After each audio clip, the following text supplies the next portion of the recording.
Imagine, for a moment, that they never left.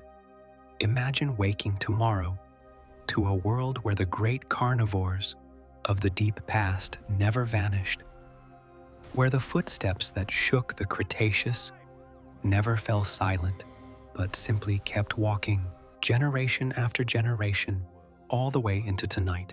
What would the forests sound like if the oldest hunters on Earth had never been erased?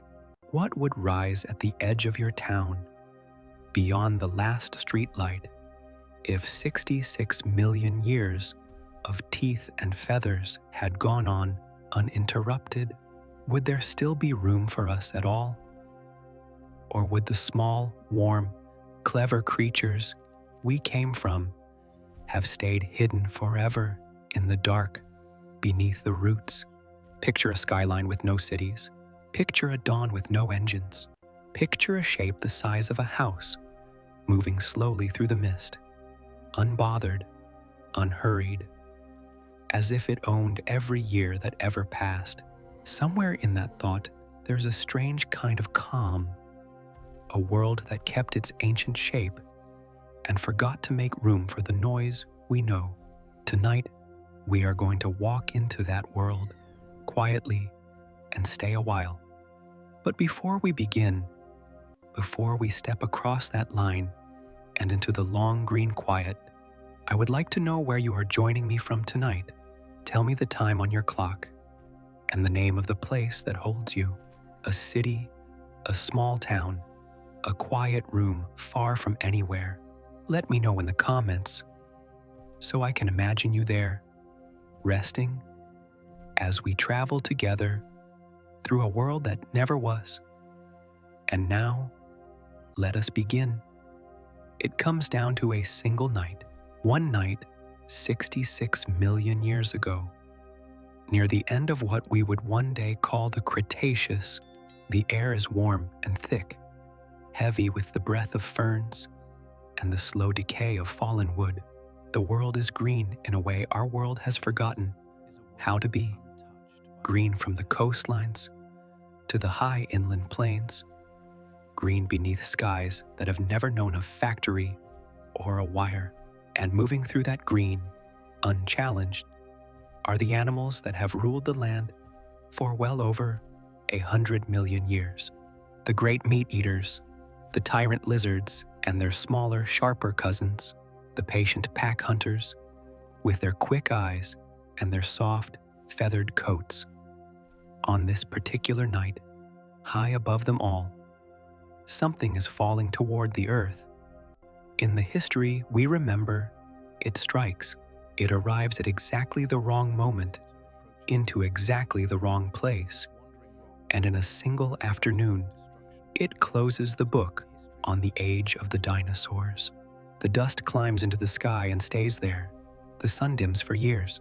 The forests wither, the food chains collapse, and the great predators, the ones who had ruled for an unimaginable stretch of time, simply fade out of existence, leaving only their bones and, one day, our wondering.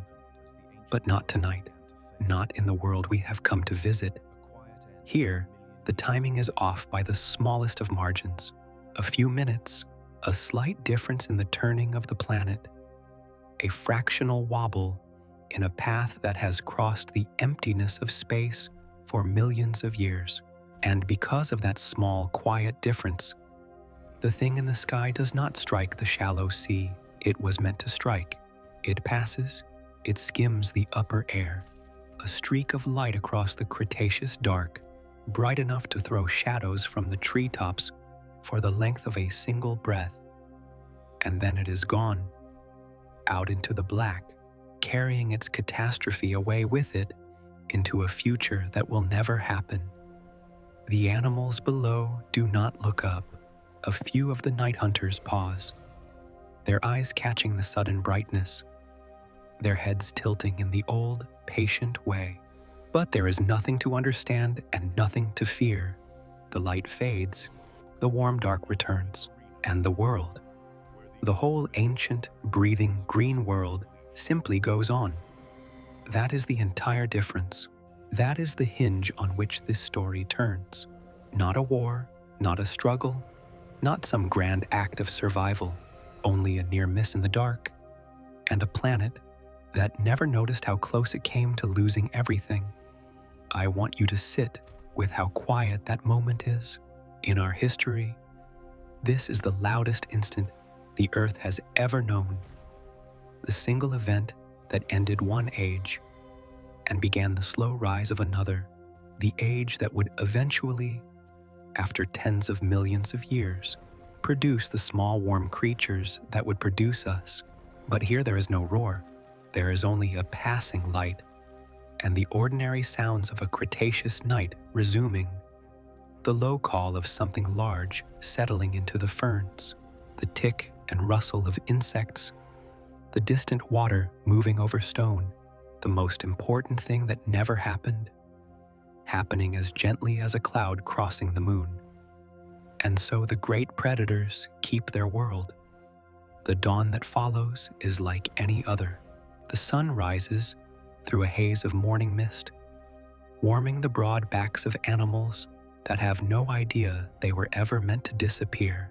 A large hunter, heavy-boned, patient, its skin patterned in the muted colors of bark and shadow, stands at the edge of a floodplain and watches the light spread across the water. It has no name in this world because there is no one here to name it. It simply is. It breathes slowly. It feels the warmth settle into its body, and after a while, it moves off into the trees, unhurried, following a path its ancestors have walked for longer than the human mind can hold. This is where we will spend our night together, not in a world of chaos, but in a world of continuation, a world where the oldest story on Earth was never interrupted. Over the hours ahead, we will follow that story forward, slowly, patiently, out of this warm Cretaceous night, and across the long millions of years that lie between it and the strange, quiet present it would one day become. We will watch the great carnivores change, shrink, grow, feather, and spread. We will see where the little mammals went and what became of the world that might have been ours. We will stand eventually on a hilltop in a present that never was and look out over it together. But there is no need to rush toward any of that, for now, it is enough to stay here in the beginning, on the night the sky kept its promise and passed us by. The mist is warm, the ferns are heavy with dew, the great shape has already melted back into the trees, and the floodplain is still, and the light is soft and gold and slow. Breathe it in. The world did not end. It simply went on, and so will we. Let us begin with the strangest fact of all, that for a very long time after the night the sky passed by, nothing happened. This is the part that is hard to feel in the body, because the human mind is built for events. For the moment the light streaks across the sky, for the strike, for the change. But the truth of this world is that its most important stretch is a stretch of almost perfect sameness. 1,000,000 years pass, and the floodplains are still floodplains. The ferns still unroll their soft green fists toward the morning. The great predators still walk the same paths, drink at the same slow rivers, settle into the same warm hollows at dusk. 10,000,000 years pass, and the shapes have shifted only slightly, the way a face changes across a lifetime, so gradually that no single day ever looks different from the day before it. To understand this world, you have to learn to think in that slowness. So, let us practice it, gently, here at the beginning. Consider a single lineage of hunters, one thread in the great braid of meat-eating dinosaurs that inherited this unbroken Earth. In our history, these threads were cut, all of them, in a geological instant. But here, each one continues, and each one carries its inheritance forward in the only way life ever moves forward. One generation at a time, each animal a near copy of its parents, each near copy carrying the smallest of differences. A hunter is born with legs a fraction longer than its mother's. It runs a little better across the open ground, catches a little more, lives a little longer, leaves behind a few more young. Those young carry the longer legs, and across 100,000 years, which is to say, across a span of time so vast that the whole of recorded human history would vanish into a corner of it, the legs of the lineage grow long. That is the engine of this entire world. Not struggle, not drama, but patience. The patience of stone, the patience of a river, cutting a canyon one grain of sand at a time. Nothing here is in a hurry, because nothing here has ever needed to be. The predators have their world, and the world has all the time there is. Picture one of these early inheritors, standing at the edge of a warm inland sea, some 500,000 years after the passing light. It is a tyrant, broadly speaking, a descendant of the great two-legged hunters, though smaller than the largest of its ancestors, because the climate has already begun its long, slow cooling, and the very biggest bodies are becoming a little harder to feed. It stands perhaps 4 meters at the hip. Its skin is not the bare, scaled hide of the old imaginings, but something softer along the back and neck. A coat of coarse, hair-like filaments, the distant ancestors of true feathers, lying flat in the heat of the day. Its coloring is muted. Dust and bark and the gray-green of shadow, the colors of an animal that has never needed to hide from anything, but has always needed to be unseen by its prey. Watch it breathe. This is worth doing slowly, because the breath of such an animal is one of the quiet marvels of this world. Air moves into its body and does not simply fill a pair of lungs and empty again the way yours does. It flows through a system of air sacs threaded deep into the bones, a one-way current that keeps fresh air moving across the tissues on both the inhale and the exhale. It is the most efficient breathing apparatus the land has ever produced, inherited unbroken from creatures older than the hunter can imagine. And so its breathing is deep and even and almost silent, a slow tide of air moving through a body that has never once had to gasp. In and out, the rhythm of an engine built to run for 100 million years without stopping. The animal drinks. It lowers its heavy head to the water and draws it in. And as it drinks, you can see, if you look closely, the small tremor of muscle along its jaw, the faint pulse at its throat. Around it, the inland sea lies flat and warm under a hazed sky.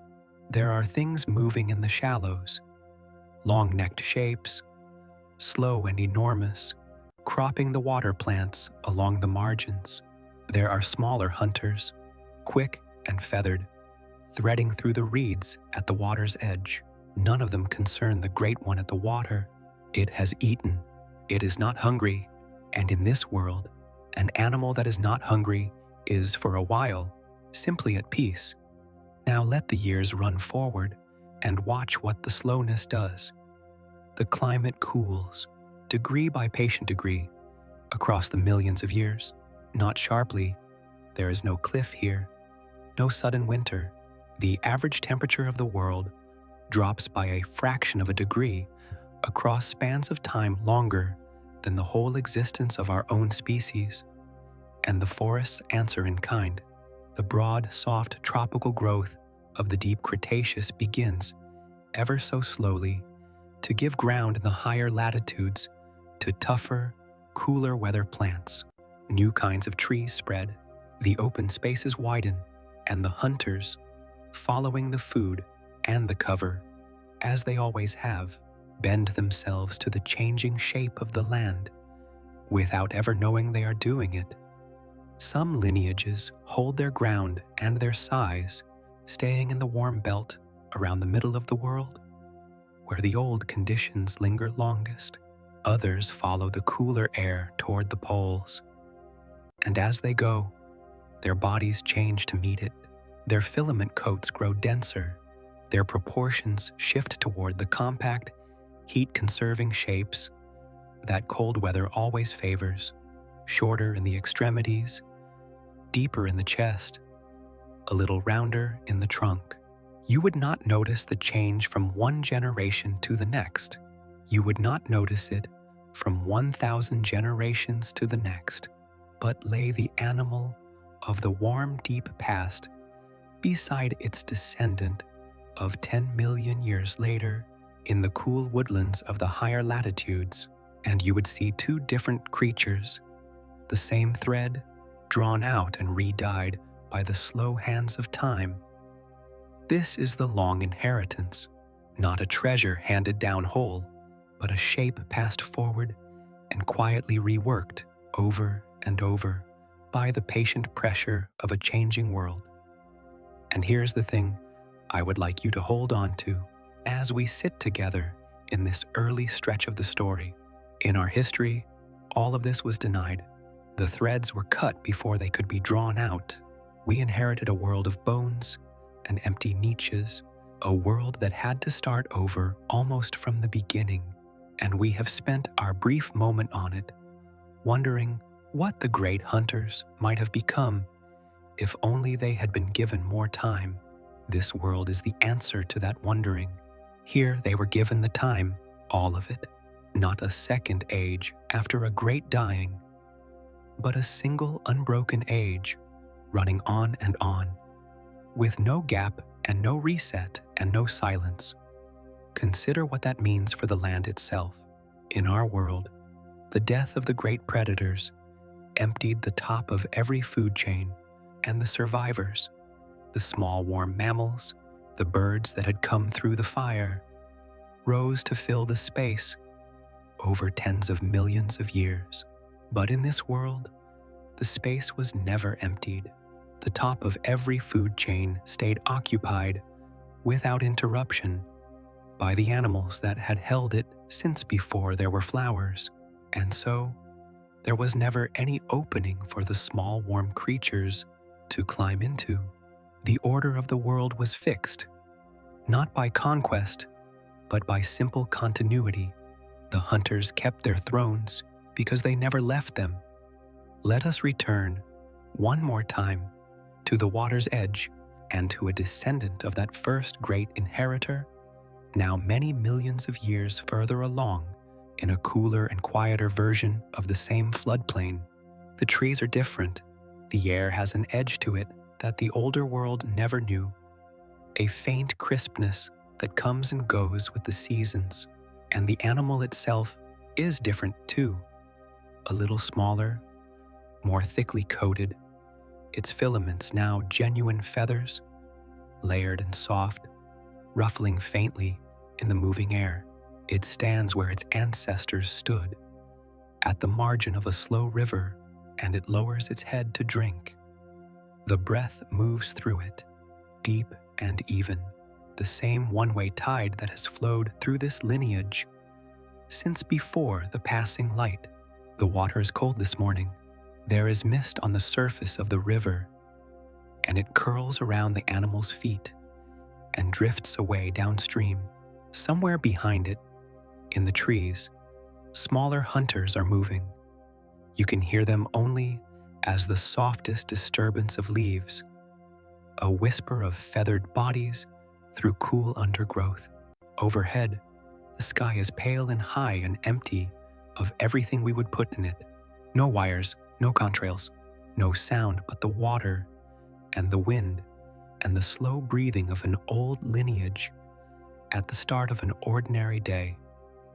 The animal finishes drinking, it lifts its head, and for a moment it simply stands, feeling the cold air move over its feathers and the weak morning sun begin to warm its back, it is not thinking of the past, because it has no past to think of, no knowledge of a night when the sky nearly ended it, no memory of the countless generations that carried its shape across the millions of years to this cold and quiet riverbank.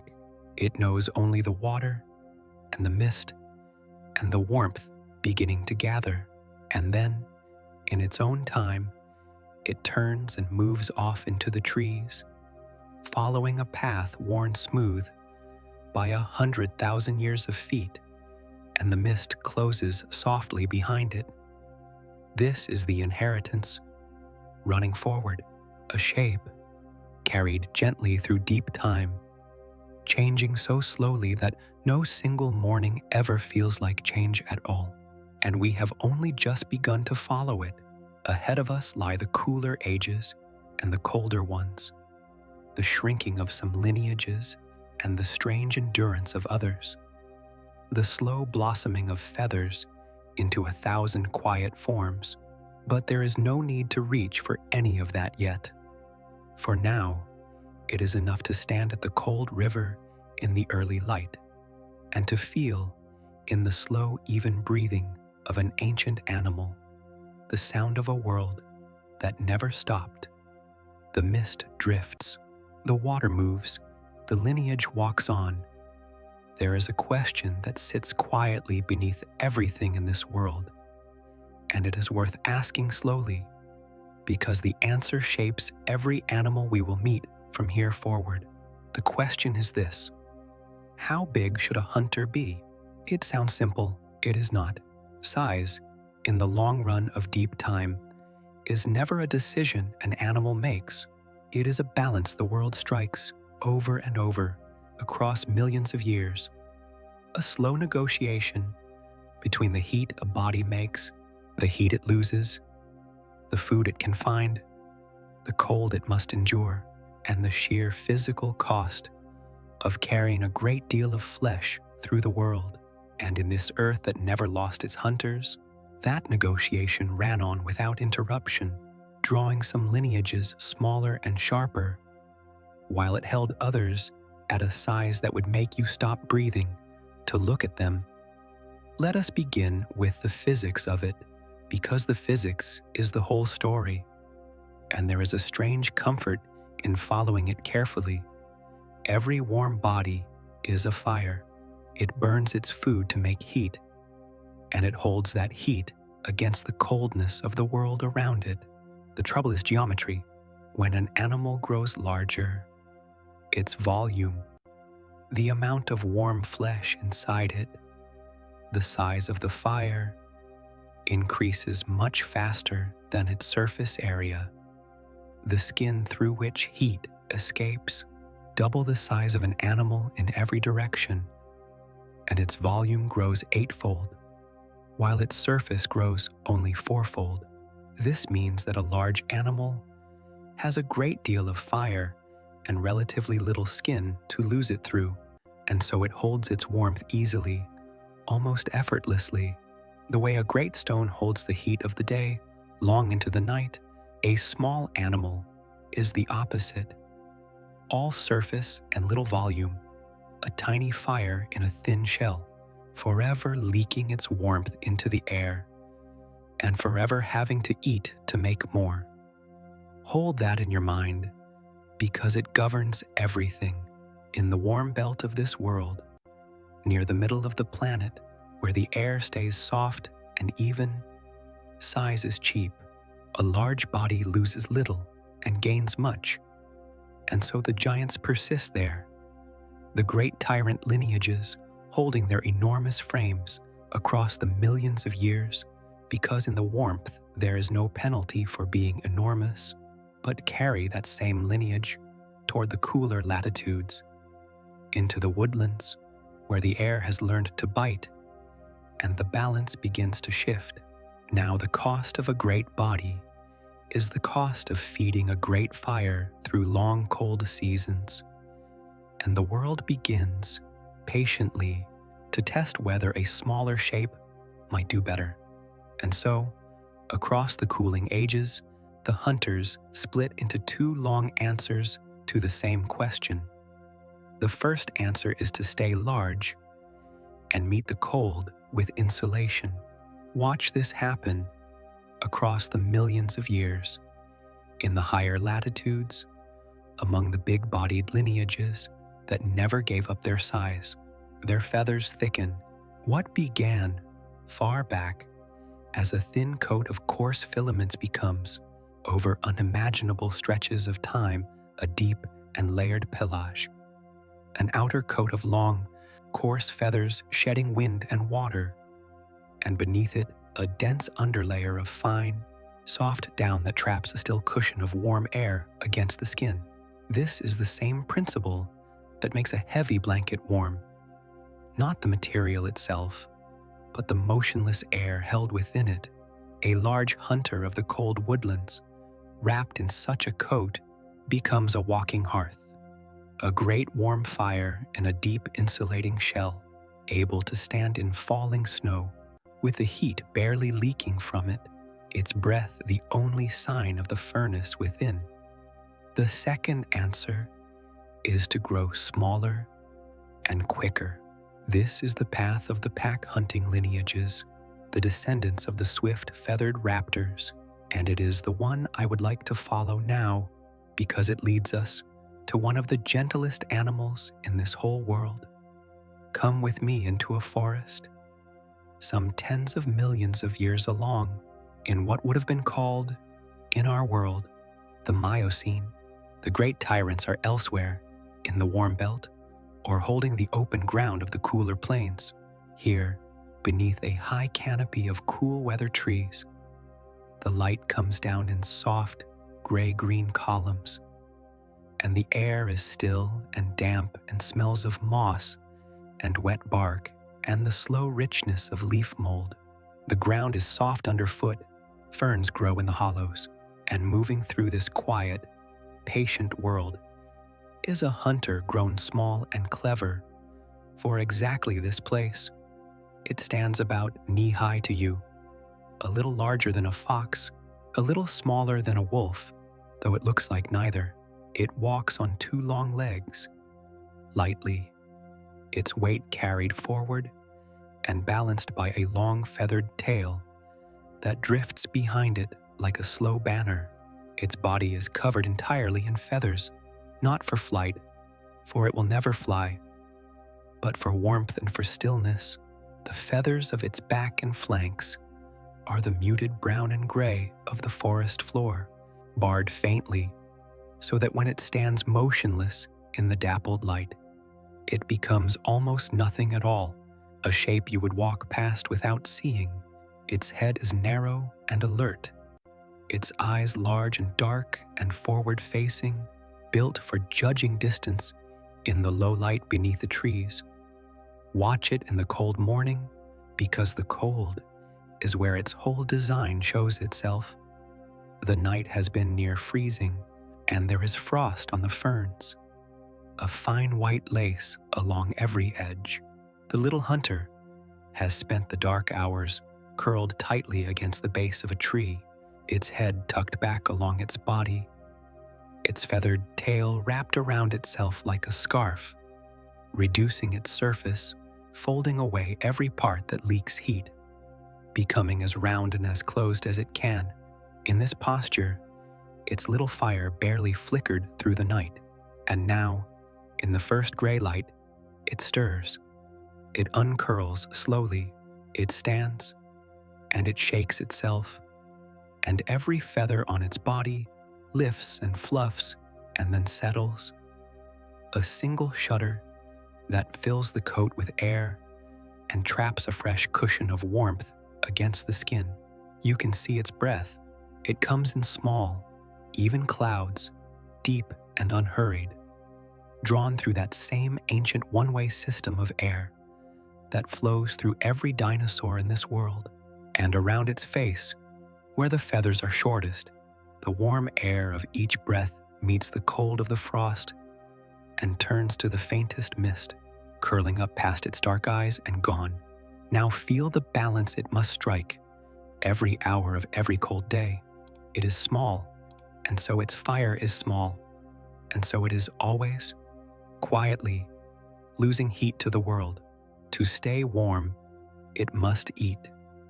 And to eat, it must hunt. And to hunt, it must spend the very warmth it is trying to keep. This is the tightrope that every small warm hunter walks. The cost of finding food set against the cost of staying warm enough to find it. And this is why the little hunter is so patient. It does not run when it does not need to. It does not waste its fire.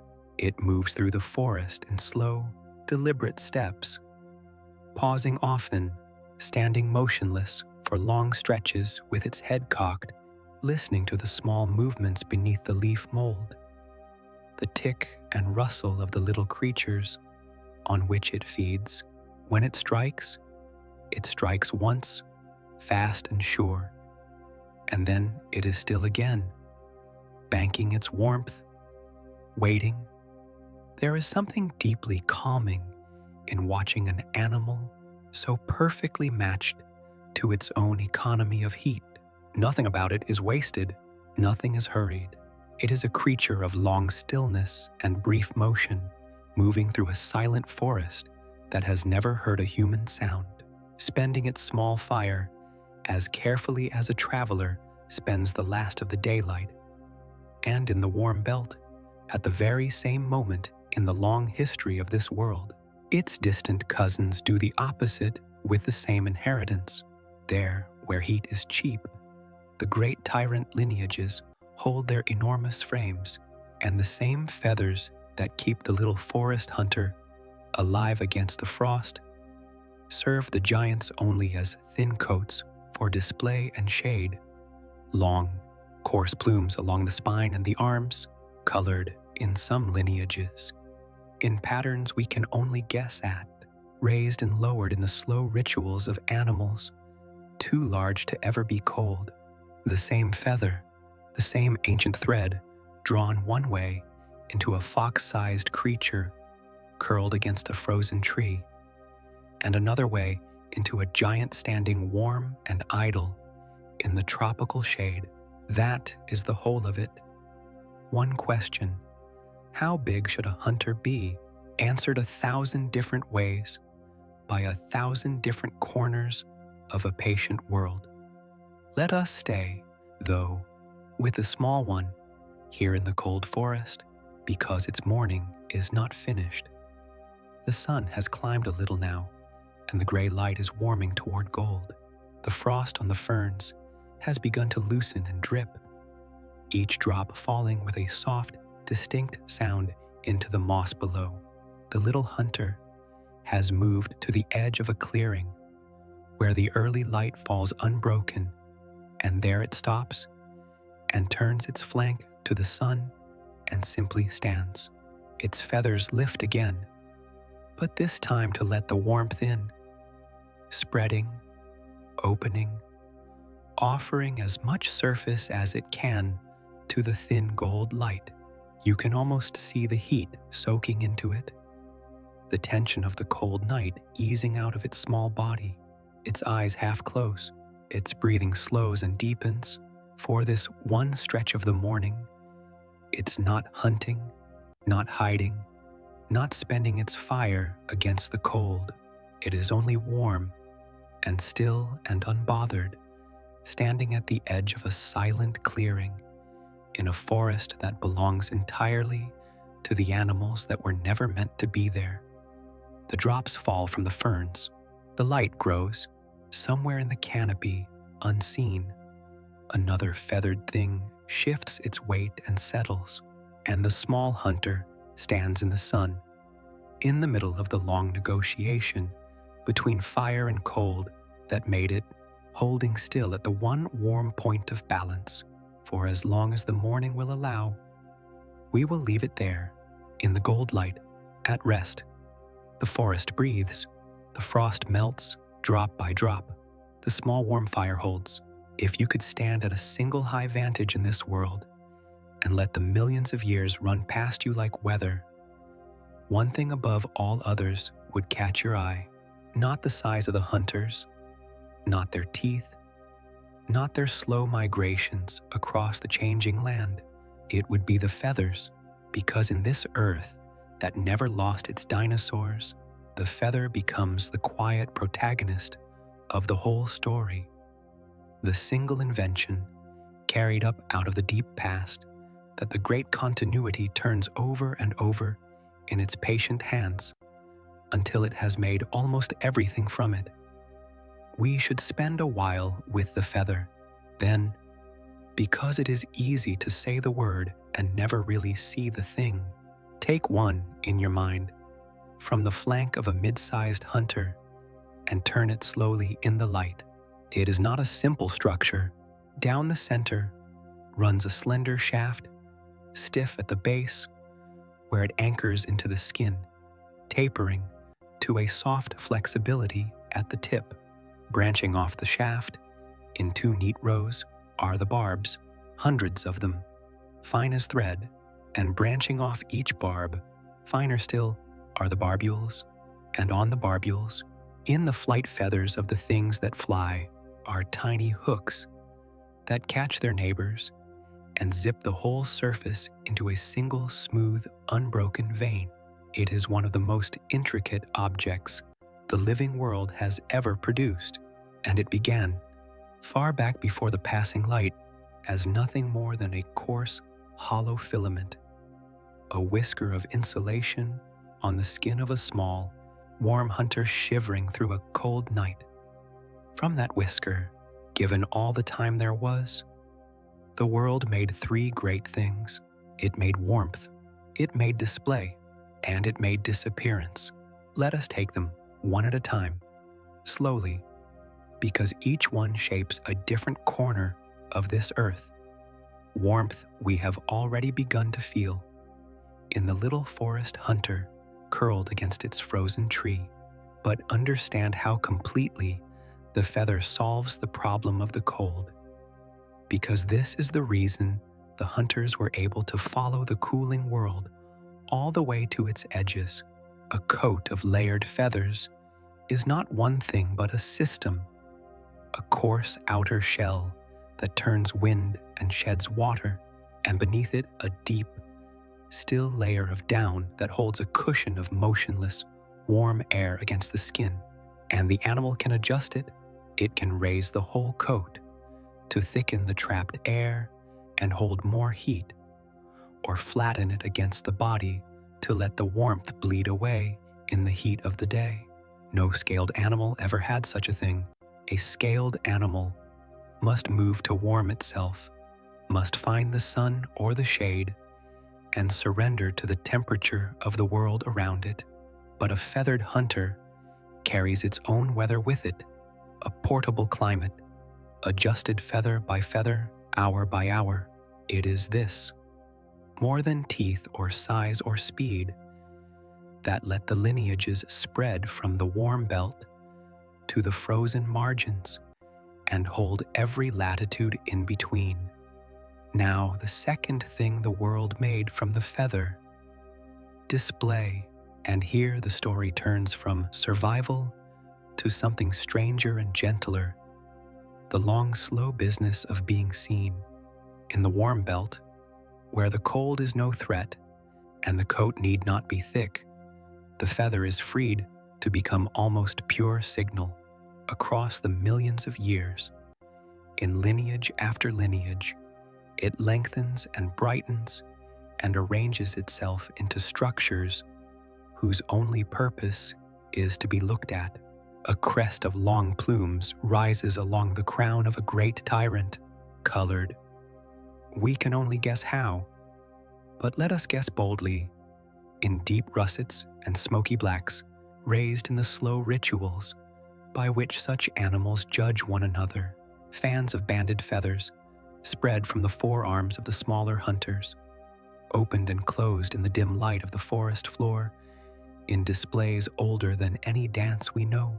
There are throat patches that flush and fade, tail fans that flare like slow fireworks, ruffs and collars and crests, each one the patient work of countless generations of animals, choosing their mates by the quality of a coat. And because it costs a great deal to grow and carry such finery, the display never lies. A hunter with a full, bright, symmetrical coat is a hunter that has eaten well, fought off its parasites, survived its seasons, and so the coat becomes a kind of honest advertisement, a truth written in feathers that the whole lineage learns to read. Across the deep time of this world, the reading and the writing sharpen one another, generation upon generation, until the forests and the plains are full of animals, wearing their whole life histories openly on their bodies, in colors and patterns of astonishing subtlety for anyone with the eyes to see. Which brings us to the third thing, the opposite of the second and perhaps the most beautiful of all, disappearance. For every feather grown to be seen, 1,000 others are grown to vanish. The camouflage of this world is a quiet art form carried to depths our own world rarely reaches. Watch the small forest hunter again, standing motionless in the dappled light. The brown and gray of its coat is not a flat color, but a fine broken pattern, bars and speckles, and soft gradients that echo the exact texture of bark and shadow and fallen leaf. When it holds still, the pattern dissolves it. The eye slides across it and finds nothing, because there is no edge for the eye to catch, no shape that resolves into an animal. It is there and it is not there.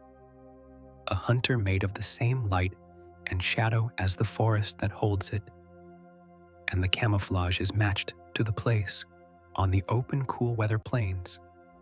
The ground hunting lineages wear the pale golds and dusty grays of dry grass. In the deep conifer forests of the high latitudes, the coats darken and green. Along the river margins, they take on the mottled silver of whetstone and moving water. Each lineage, over the long patience of deep time, is painted by its own landscape into a near-perfect echo of it, so that this whole world, seen from that high vantage, is full of animals you cannot quite see. Hunters folded so completely into their backgrounds that the forests seem empty until, without warning, a patch of shadow lifts its head and blinks. There is a particular calm in that thought, a world full of great predators that you would, most of the time, simply never see, not because they are hiding from you. There is no you in this world for them to hide from, but because they were painted over 60 million uninterrupted years into perfect agreement with the light, a world that looks, at a glance, like nothing but forest and plain and quiet water, and is in truth alive from edge to edge with patient, feathered, invisible things. Now let us turn to something the feather did not make directly, but made room for, the slow growth of mind.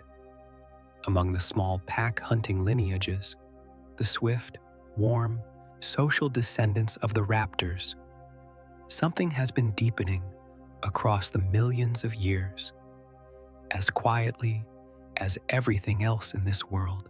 A brain is expensive. It is a hungry organ, a fire within the fire, and no lineage grows one larger without a reason. But for a hunter that lives in a group, that must coordinate with others to bring down prey larger than itself, that must remember the temperament of each of its packmates and the lay of a territory across the turning seasons.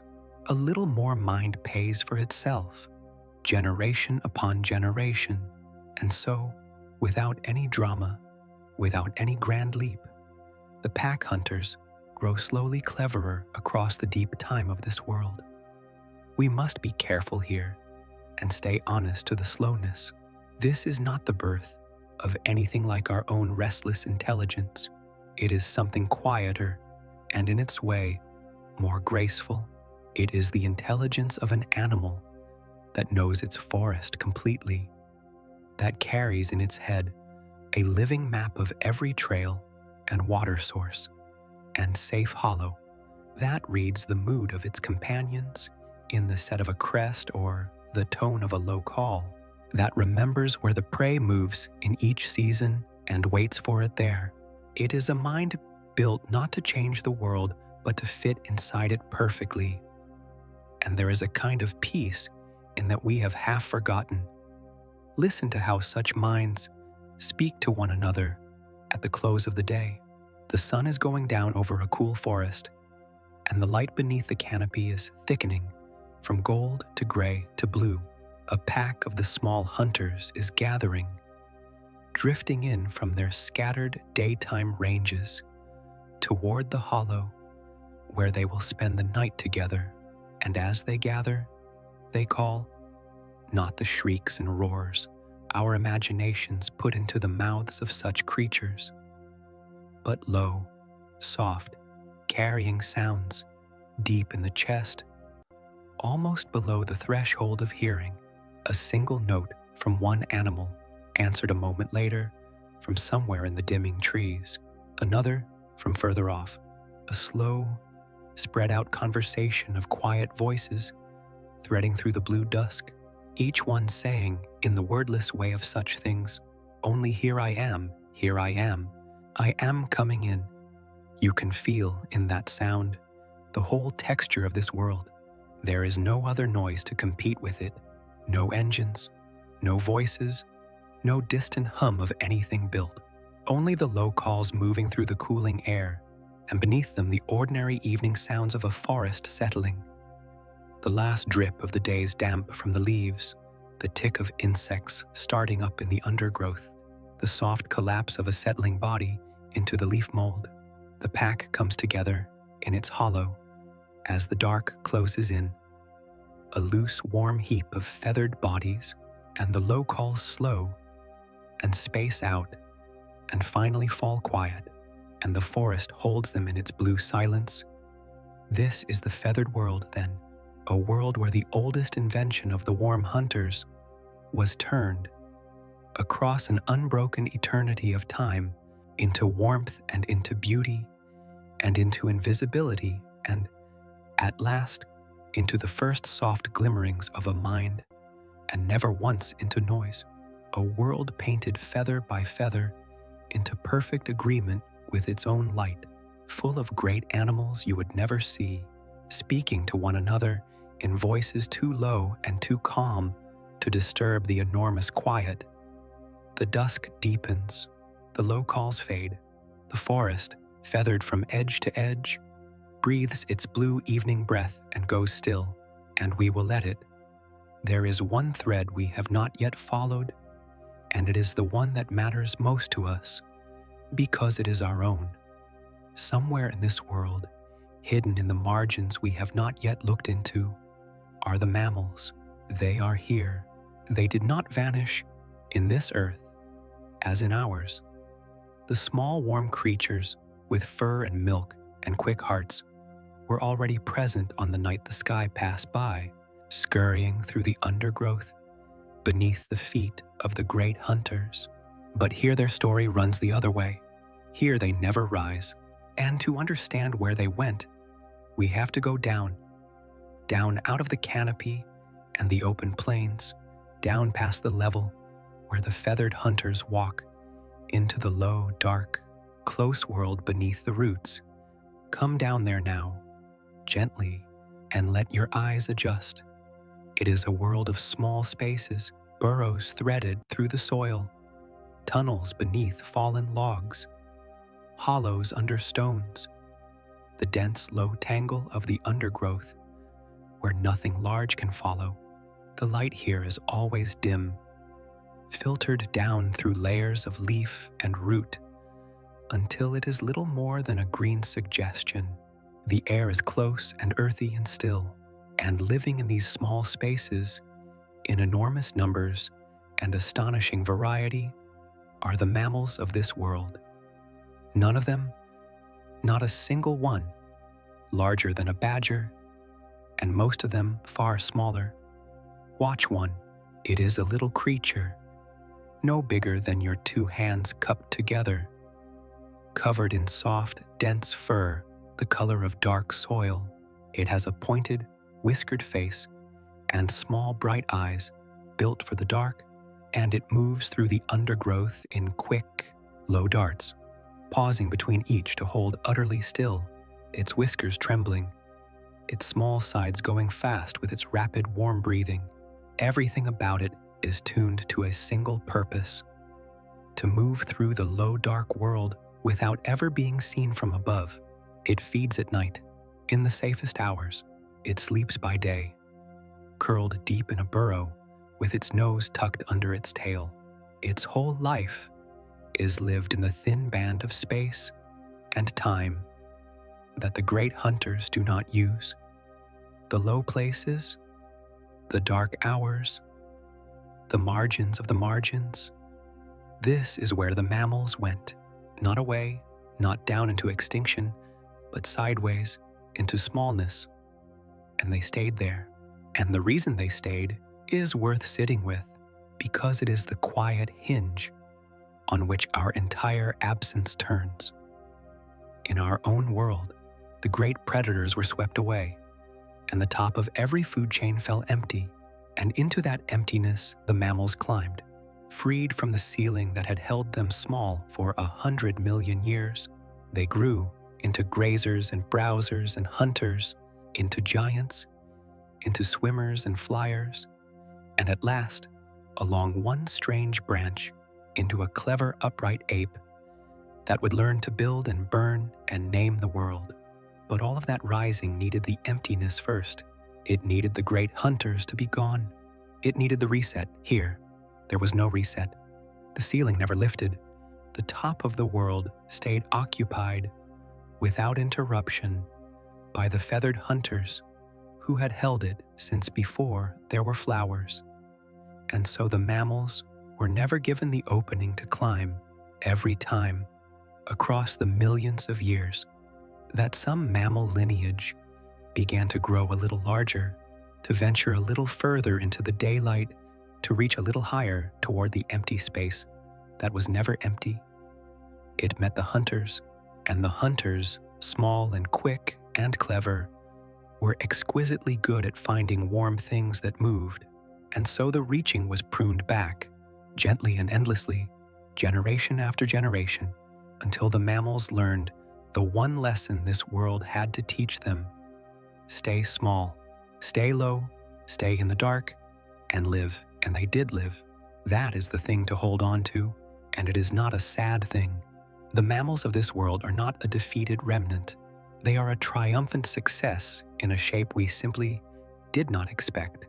Thousands of kinds of small, warm, secret creatures, filling every low and dark and marginal corner of the planet, thriving in numbers beyond counting. They are the pollinators and the seed carriers and the turners of the soil. They are the quick, warm heartbeat beneath the feathered world, essential to it, woven all through it, and utterly, permanently small. A whole hidden civilization of the tiny, running its endless nocturnal business beneath the feet of animals that barely know it is there. Now let us do the strange thing, the thing this whole world was built to let us feel. Let us stand in it, and notice what is missing. There are no cities here. Follow the little dark-furred creature out of its burrow at dusk, and let your awareness rise up out of the undergrowth and spread across the whole continent, and search it in every direction for a single light. There is none. No glow on any horizon, no grid of streets, no tower, no wire strung from pole to pole, no road cut through the forest, no field squared off and planted, no smoke, but the smoke of the occasional wildfire burning itself out under the rain. The night is entirely dark. From coast to coast, the deep and total dark that our own world has almost entirely forgotten, and there is no sound. Rise up into that dark and listen across the sleeping continent, and there is no engine anywhere. No voice, no music, no hum of machines running through the night, no distant traffic, no aircraft crossing the high air. There is the wind in the trees. There is water moving somewhere over stone. There are the low, soft calls of the feathered hunters settling into their hollows, and beneath them, if you listen very closely, the tiny rustle of a billion small warm creatures going about their hidden lives in the leaf mold, and nothing else at all. This is a world where the loud lineage was never born, where the clever upright ape that would fill the nights with light and the air with sound simply never came to be, because the emptiness it needed to rise into was never made. And I want to be careful here and not turn this into any kind of judgment, because it is not one, it is only a difference. A world that took the other path at the one great fork and became something quieter as a result. A world that kept its ancient hunters and never grew its restless ape. And so runs on to this night, in a silence and a darkness so complete that we, the children of the other path, can hardly imagine it without a strange loosening somewhere in the chest, because there is comfort in it, not the comfort of belonging. We do not belong here. We were never made, but the stranger comfort of an enormous quiet that asks nothing of anyone, a world with no meetings to attend and no messages to answer, no lights left burning, no distant sirens, no weight of a billion other waking minds pressing on the dark, only the small warm creatures in the soil and the great feathered ones in the trees, and the long, total, untroubled night lying over all of it, from edge to edge, going on and on, with nobody in it who ever needed to be anywhere at all. The little dark-furred creature finishes its business in the undergrowth and slips back down into its burrow and curls and tucks its nose beneath its tail. Above it, the feathered world sleeps in its hollows, and over both of them lies the dark, the whole and perfect dark, the dark of a world that never learned to light itself against the night. The cold was always coming, even in a world that kept its hunters. The slow machinery of the planet grinds on the same way it grinds on in ours. The drift of the continents, the tilt and wobble of the earth on its long axis, the slow breathing of the air's own warmth in and out across the ages.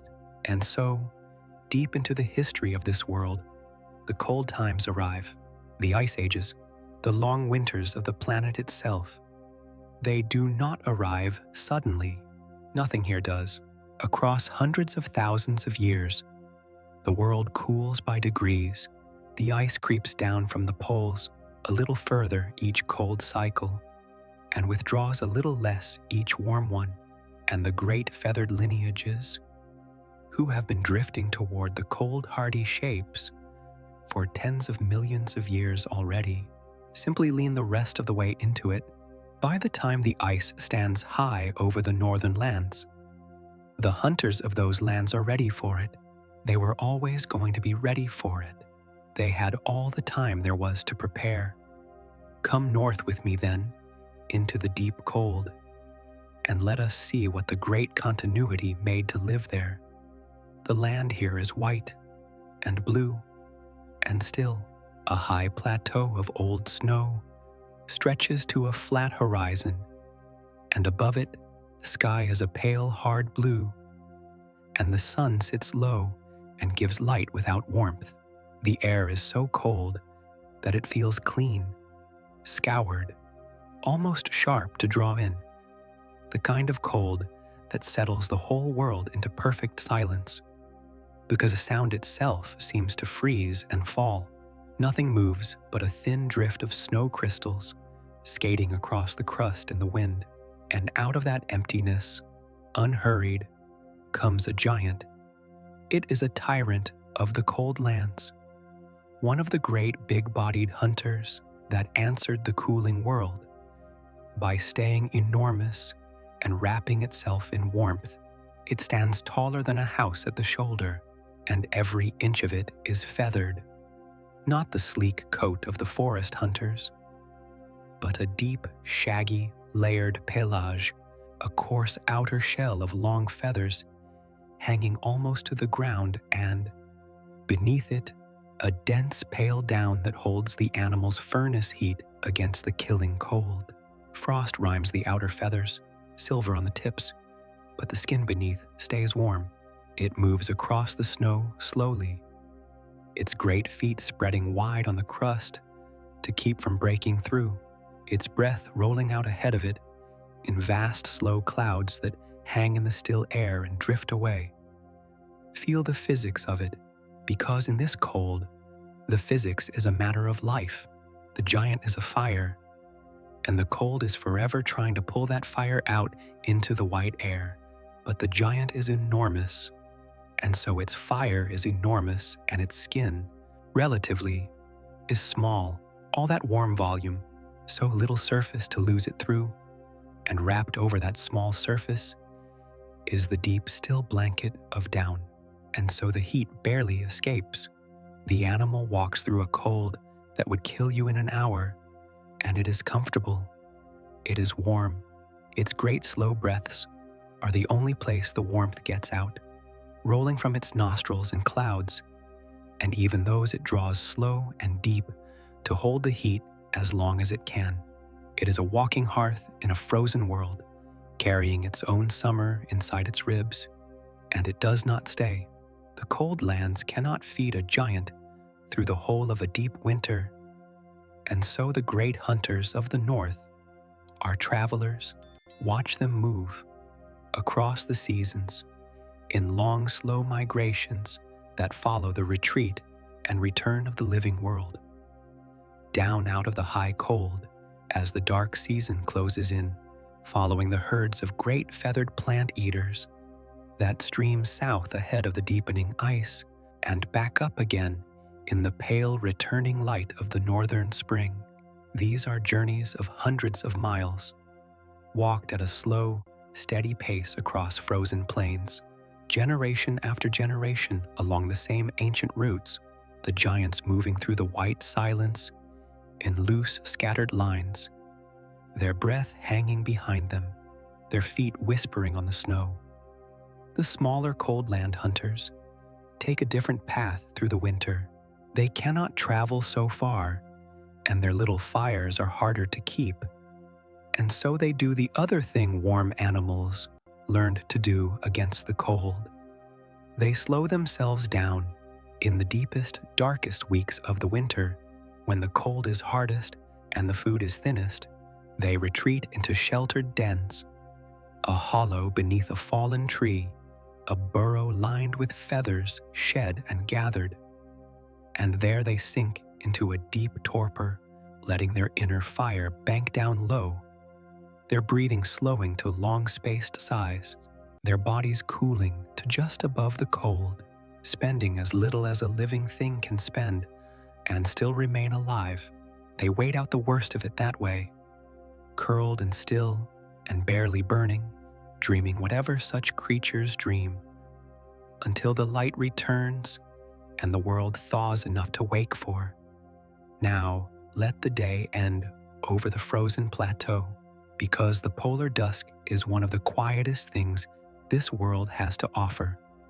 The low sun slides toward the flat white horizon, and as it goes, it turns the whole plain to color.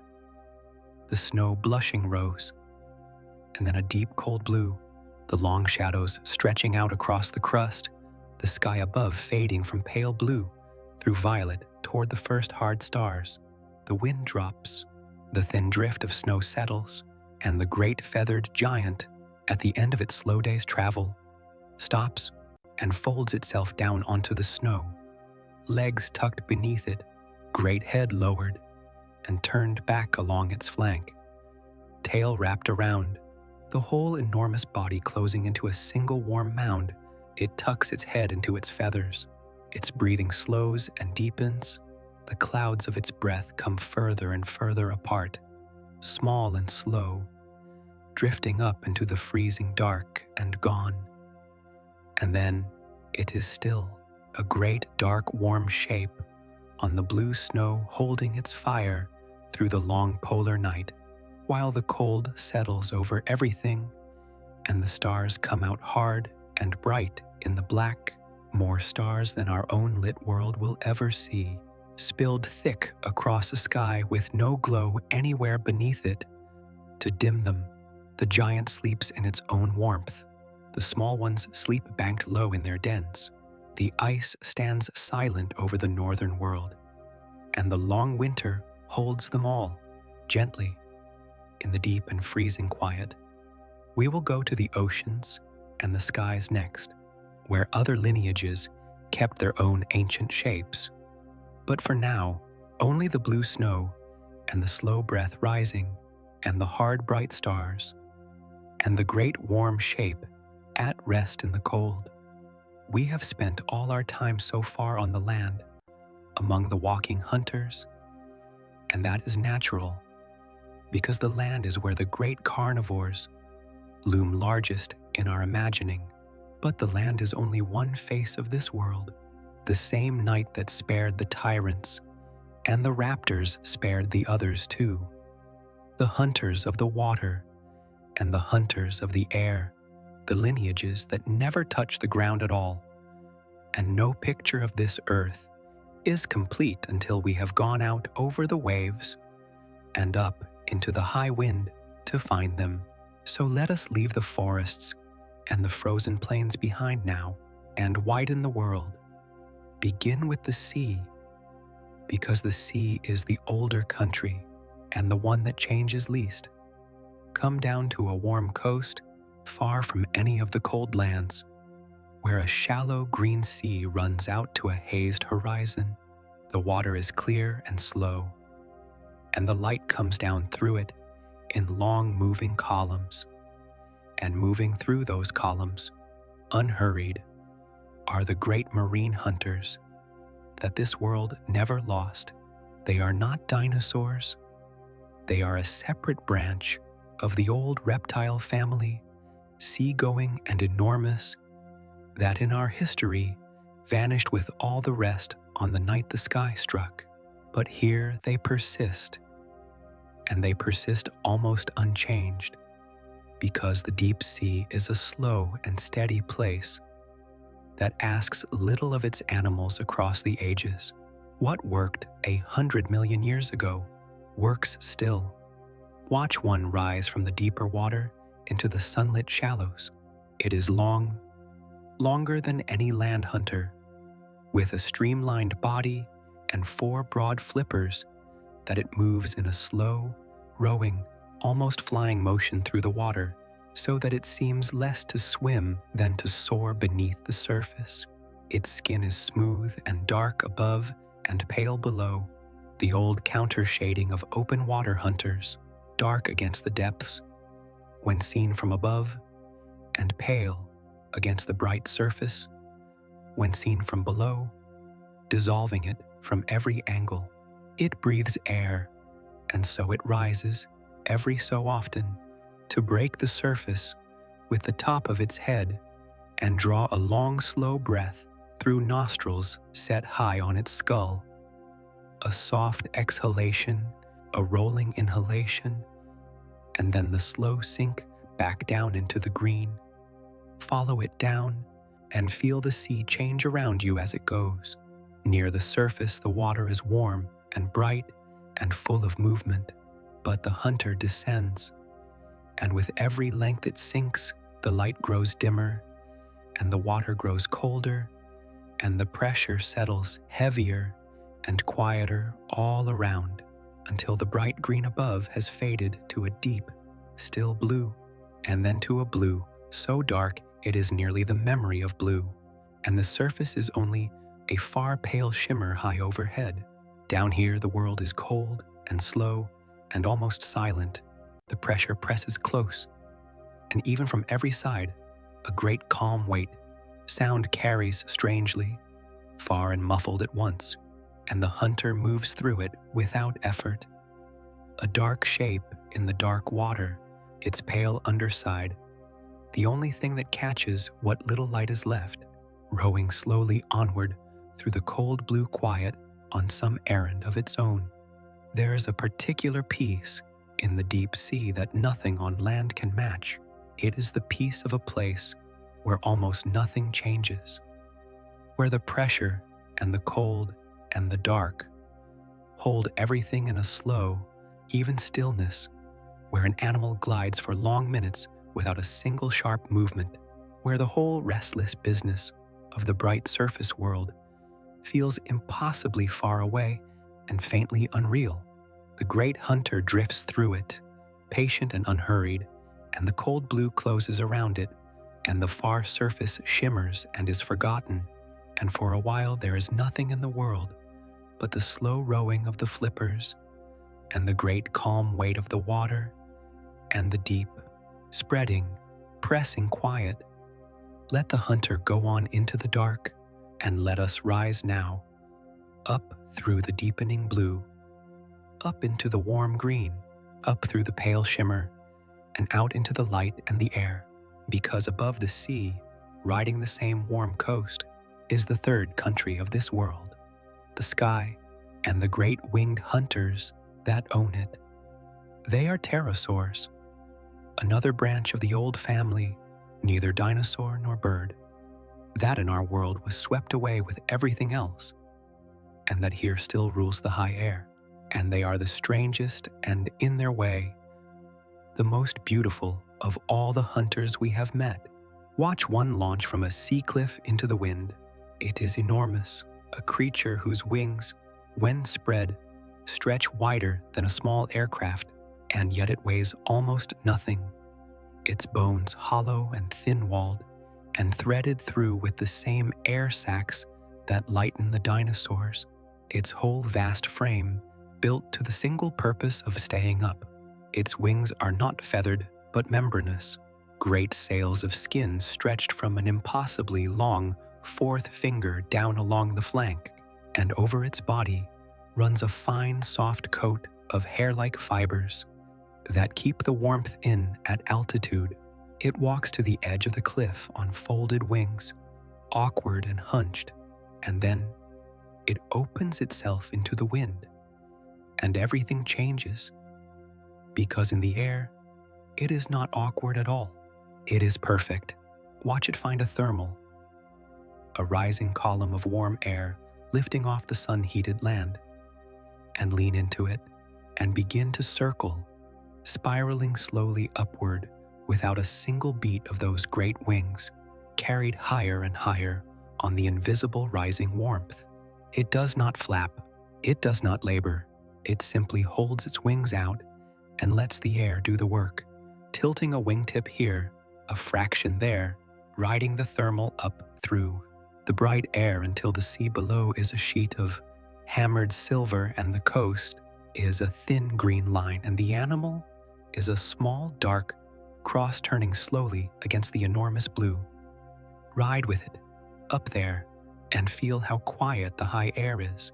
The wind that seemed strong at the cliff is up here, only a vast smooth support, a steady pressure beneath the wings, almost silent.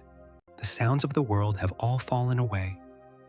The surf, the calls of the shore, everything, until there is nothing but the faint hiss of the air over the wing membranes and the huge, spread-out silence of the high sky. The hunter turns and turns, held up by the warm breath of the land, its head tilting slowly as it scans the far water below for the flash of a fish near the surface or the movement of something along the shore. It is in no hurry. A creature that flies without effort is never in a hurry. It can hang up here for hours, riding one thermal until it fades and gliding slowly across to find the next, crossing enormous distances on the free lift of the warm air. spending almost nothing, seeing everything, and here's the wonder of this world's sky. It is shared. The winged hunters are not alone up there. This world kept its early birds too. The feathered flyers that came up out of the small hunting dinosaurs that in our history survived the fire and became all the birds we know. And here they never had to inherit an empty sky, because the sky was never emptied, and so the high air of this world holds both. The vast membranous pterosaurs, riding the thermals in slow, enormous circles, and among and below them the smaller feathered flyers, quicker and more agile, threading the air in their own ways, two ancient answers to the same old dream of flight, sharing the same blue, neither one having ever pushed the other out. Look up in this world, on a warm day along a rich coast, and you might see a dozen great winged crosses turning high against the blue, and beneath them the darting shapes of the feathered ones, and the whole vault of the air alive with hunters, and not one sound coming down from any of it but the wind. Now let the day age out over the sea and the sky, and let all three countries begin to settle toward evening together. The sun lowers toward the water and lays a road of broken gold across the sea, down in the deep. The great marine hunter rises slowly toward the fading light to take its long breath at the darkening surface.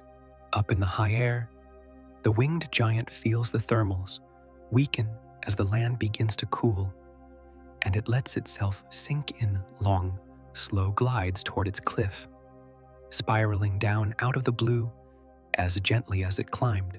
The feathered flyers stream in toward their roosts along the rocks, and over all of it, the light goes from gold to rose, to a deep and quiet gray, and the sea calms, and the wind drops, and the whole vast three-layered world, the deep cold water, the walking land, the high still air, breathes out together toward the dark. The marine hunter takes its breath and sinks again into the blue.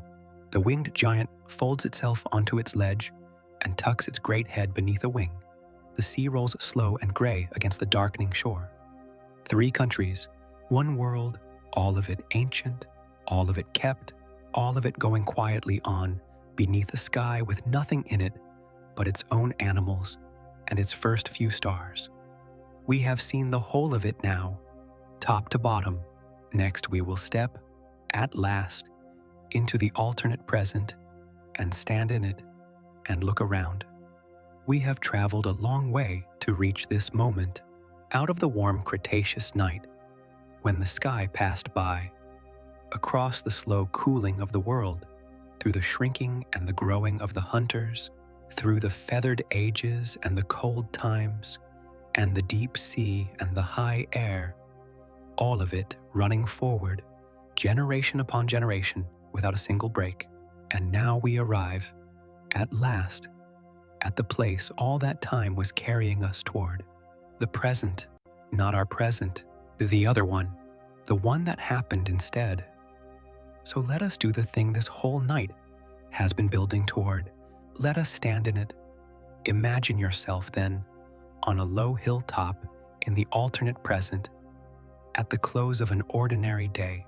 Stand there, feel the ground beneath you, not a path, not a road, for there are none, but the soft give of long cool grass and old soil, a hillside that has never been cut or paved or planted, that has simply grown itself, season over season, for 66 million uninterrupted years.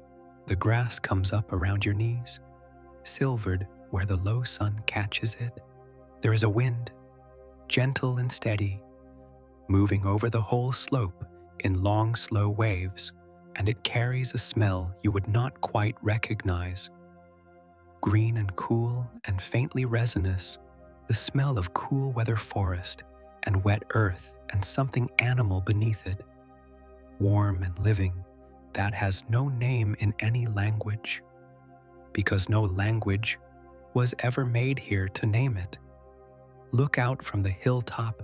The land falls away below you into a broad, shallow valley, and the valley is forest and open meadow all the way to the far blue ridges, and there is not one straight line anywhere in it.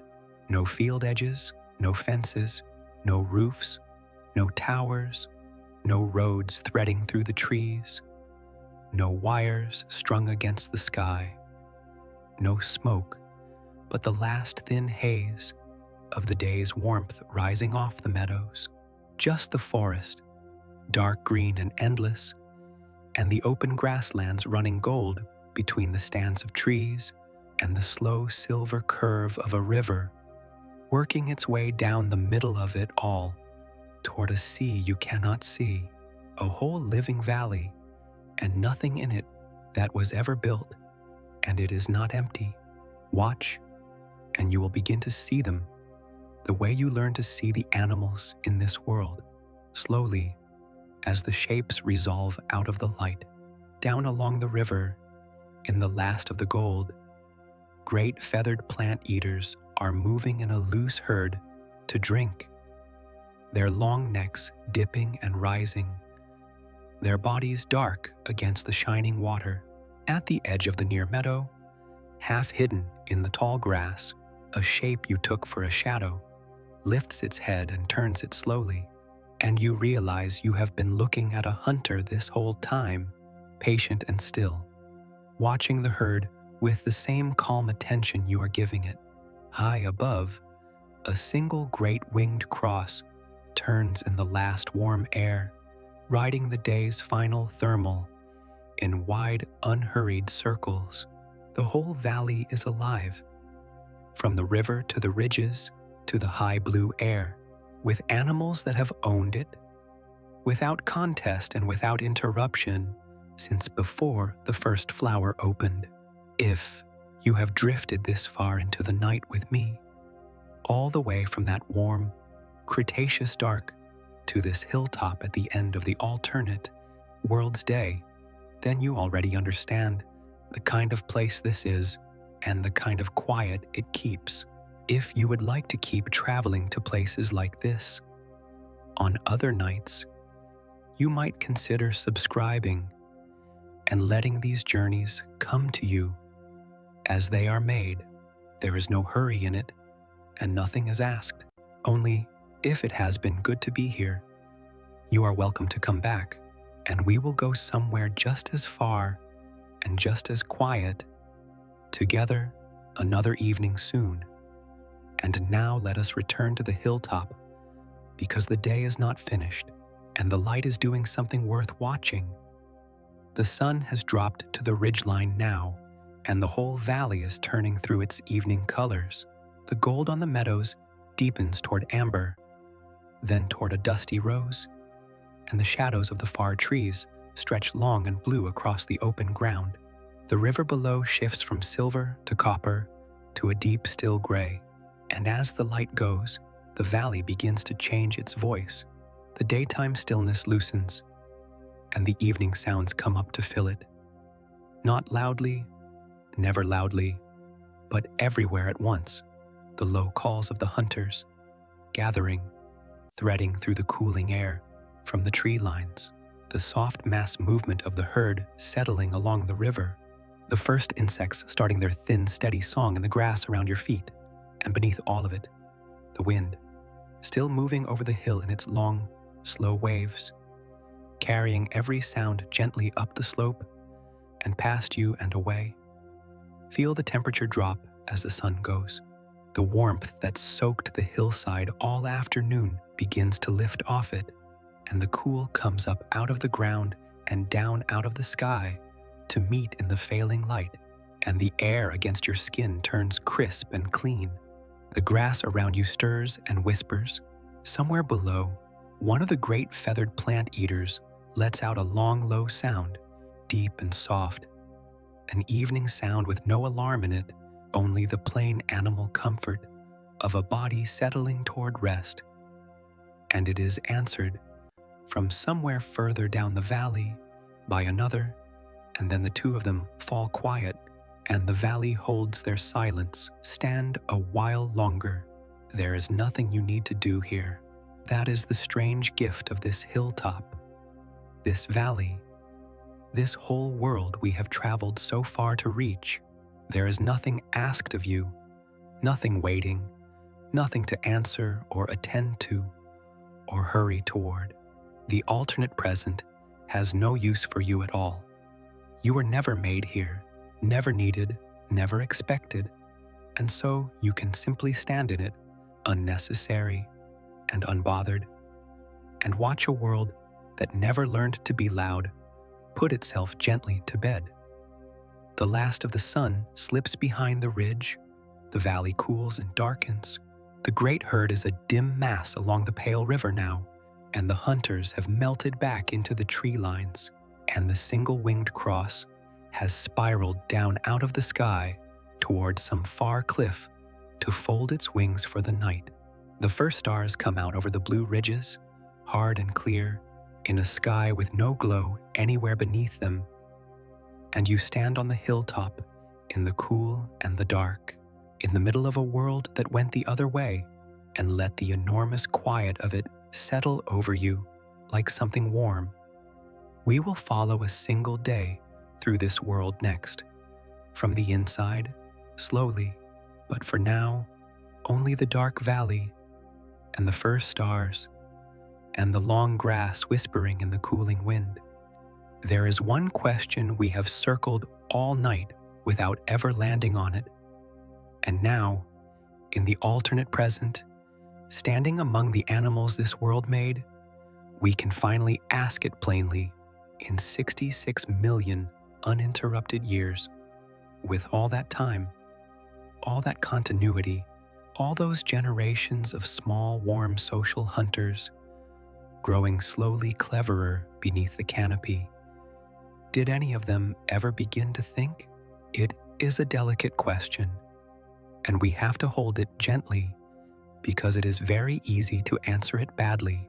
The temptation is to make it grand, to imagine some lineage of feathered hunters rising over the ages into a second kind of person, building shelters, shaping tools, kindling fire, drawing on stone, filling this quiet world with a new sort of mind that does the loud and restless things our own minds do. But that answer belongs to us, not to this world. It is our story projected onto their forests, and the truth this world offers is quieter than that, and stranger, and in its own way, far more beautiful. So, let us set the grand version aside and look instead at what a mind might really become in a place that never once needed it to conquer anything. Come back down then into the cool forest and find the pack again. The small feathered hunters we met at dusk, the swift social descendants of the raptors, the ones whose low calls threaded through the blue evening air. These are the cleverest animals this world produced, and we are going to watch them closely in the daylight to see what their cleverness actually is. Watch first how they know their world.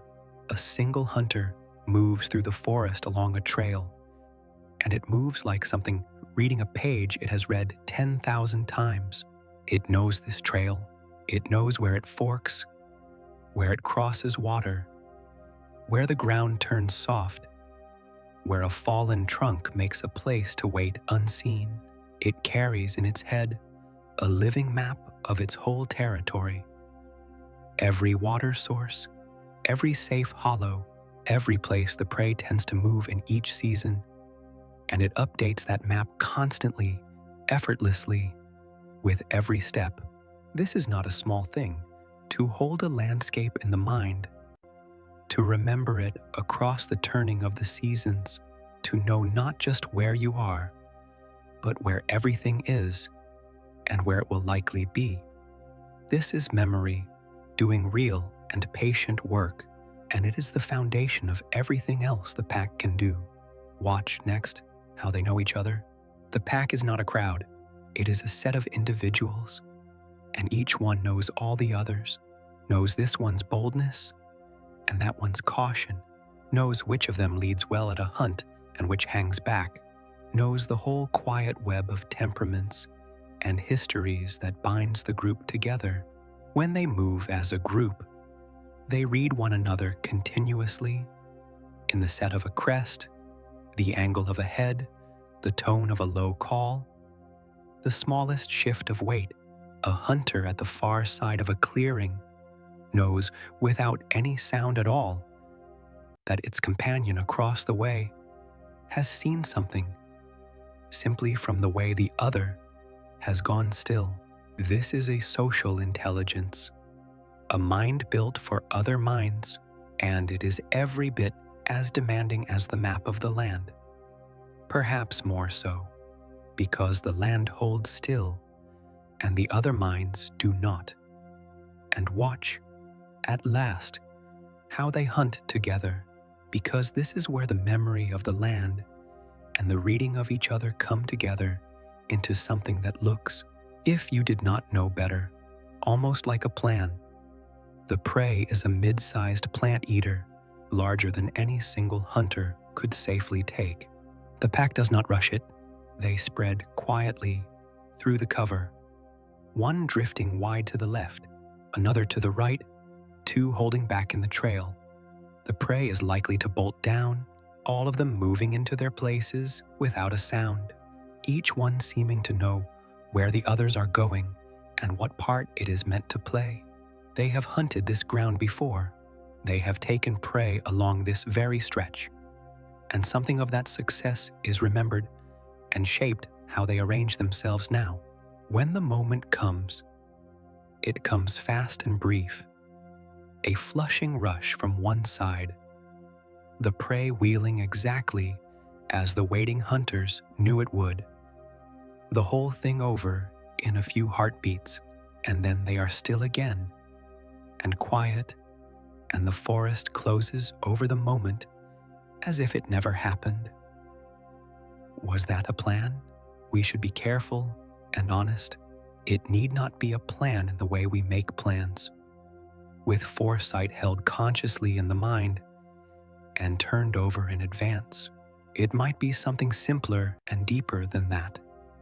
A set of learned habits, shaped over a lifetime and passed along by watching each hunter doing what has worked before in a situation it recognizes. The whole coordinated pattern emerging from many small remembered things, rather than one imagined whole. But here's the thing worth sitting with. The difference between those two, at a certain depth, begins to blur. A mind that holds a map of the land, and a map of its companions, and a memory of what has worked, and that reads all three together in the moment, to do the right thing without being told. That mind is doing something we do not have a small word for. It is not us, but it is not nothing. It is a real intelligence, grown quietly over deep time, fitted so perfectly to its forest that it never needed to overflow into anything louder. And that is the shape of the answer this world gives. Not a second humanity, something else. An intelligence that turned inward and downward into its place, rather than outward against it. A mind that got better and better at fitting the world exactly until it fit so well that there was nothing left over to drive it toward changing anything. Think about what that means. Our own intelligence is, in a sense, a mind that never fit, a restless, unsatisfied thing, forever out of agreement with its surroundings, forever reaching to reshape the world into something it would rather have. That restlessness built everything we have, the cities and the light and the noise, and it came, in the end, from a kind of permanent unease. But the minds of this world's hunters are not uneasy. They fit, they belong, they know their forest completely and want nothing beyond it, and so their cleverness stays folded quietly inside their lives, invisible, making no monuments, leaving no mark, asking nothing of the world but to go on being exactly what it is.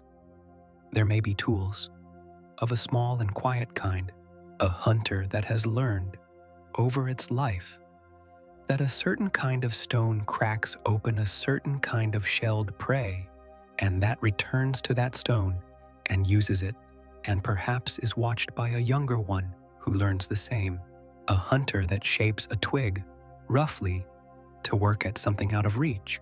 These small handlings of the world surely happen, here and there, in the cleverest lineages, the way they happen among the clever animals of our own world. But they stay small. They never gather into anything, never accumulate, never build upon themselves across the generations into the great tottering tower of technique that our own kind raised. Each clever animal is clever alone and dies with its cleverness and passes on only what a younger one happens to watch and keep. And so the intelligence of this world never escapes the single life. It blooms quietly in one mind and then another, and never once leaves the forest. Stand among them in the cool green light and feel how peaceful that is. Here is a mind as deep in its way as any that ever looked out of an animal's eyes, a mind that maps the land and reads its fellows and remembers and anticipates and cooperates. And it has spent 66 million years wanting nothing but to belong exactly where it is. No cities rose from it, no smoke, no noise, no reaching, no dissatisfaction, no long ache to be somewhere other than here. Just a clear, patient, fitted awareness, moving quietly through a forest it understands completely, at perfect rest inside its own world. The pack drifts on through the green light, reading the land and each other in their wordless way, wanting nothing. The forest holds them and asks nothing back, and the intelligence that might have been stays exactly what it is, small and deep and silent and content. We will follow one of them through a single ordinary day next, from the inside slowly, but for now, only the cool green light and the quiet minds moving through it, wanting nothing at all. Let us now do the slowest thing of all. Let us take a single animal on a single ordinary day and stay with it from the cold before dawn to the dim after dusk, and let nothing happen but the day itself. No drama, no danger, only one feathered hunter and the long quiet hours and the slow turning of the light. This is the heart of the whole world, really. Not the giants or the ice ages or the high-winged crosses, but this. One warm animal living one unremarkable day, exactly as it and its kind have lived 100 million such days before. Choose the mid-sized forest hunter we have come to know, the patient one, knee-high to you, feathered in the muted browns and grays of the forest floor, its long tail drifting behind it. Find it in the last of the dark, curled at the base of an old tree, and begin. It is cold, the deep still cold of the hour before the light. The forest is black and silent and wet with the night's dew. The hunter is folded as small as it can make itself, head tucked back along its body, tail wrapped close, every leaking edge drawn in, its whole shape closed against the cold, like a stone that has held a little warmth through the night. Its breathing is slow and long and even, barely stirring the feathers of its flank. It is not asleep quite, and not awake quite. It rests in the low gray country between, letting the cold hold it still, spending as little of its small fire as a living thing can spend, and the light begins. Not suddenly. Nothing here is sudden. The black of the forest thins, by the smallest degrees, toward the deepest possible gray. The shapes of the nearest trees separate themselves from the dark. A single bird descendant somewhere high in the canopy, makes one soft sound and falls quiet again. The dew hangs heavy on every leaf, not yet dropping, and the hunter stirs. It lifts its head from its flank, slowly, and opens its dark eyes onto the gray world. And for a long moment, it simply stays as it is, blinking, letting the day arrive. Then it uncurls, it stands, unsteady for a breath, and shakes itself. One long shudder that runs from its head down the length of its body to the tip of its tail, lifting every feather and letting it fall, filling the coat with air, shaking loose the night's dew in a fine flossed mist. It stretches, one long leg back, then the other, then a slow arching extension of the neck, and it stands in the gray light, fully awake now, cold and hungry, at the beginning of its day. The hunger is the first fact of the morning, and it is a quiet one. It is not sharp, not yet, only a low, patient emptiness, a background pull that will shape everything the animal does for the next many hours. The hunter has not eaten since the previous day, and its small fire burned low through the cold night, and now it must be fed. But the hunter does not hurry toward feeding it. It has learned, over its whole life, the first and deepest lesson of a small, warm hunter's existence. That haste spends more warmth than it earns, and that the animal who waits well eats better than the animal who rushes. And so it begins the day not by hunting, but by warming. It moves slowly through the dim forest toward a place it knows, a small break in the canopy on the eastern edge of its range, where the first real light will fall. It moves the way it always moves, in soft, deliberate steps, pausing between each, its head turning, its large eyes gathering what little light there is. It knows this path completely. It knows the route that crosses it here, the soft, wet hollow there, the fallen trunk ahead. It does not think about the path any more than you think about the stairs in your own home. It simply flows along it, quiet and sure, through the gray and dripping trees. It reaches the break in the canopy just as the sun clears the far ridge, and the first direct light comes slanting down through the gap in long gold columns, full of drifting mist and floating specks of the forest's morning dust.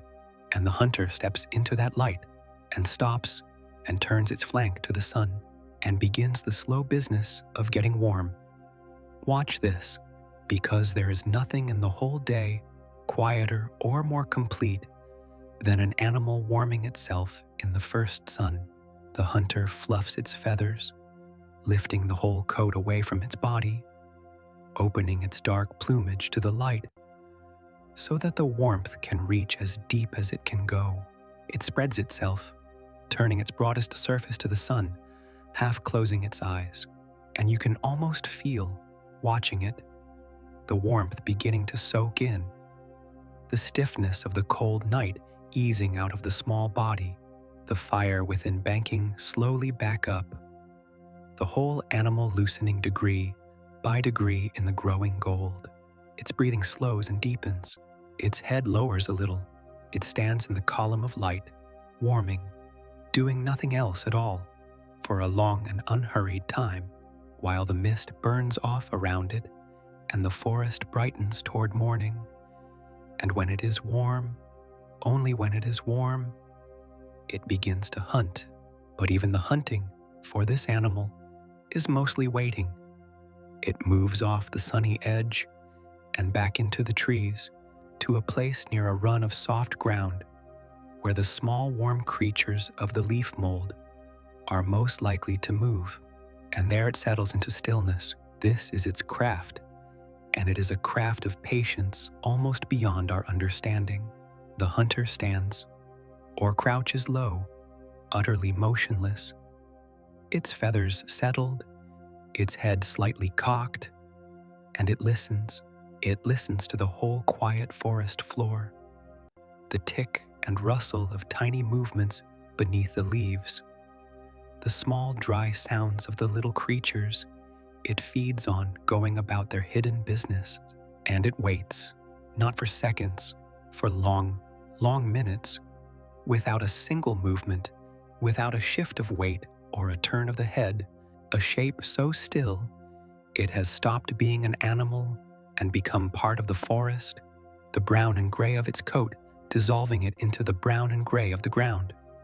Wait with it, let the minutes stretch. Feel how much of a hunter's life is this doing of nothing, this patient-held stillness, this long quiet attention to a world that reveals itself only slowly. Nothing happens.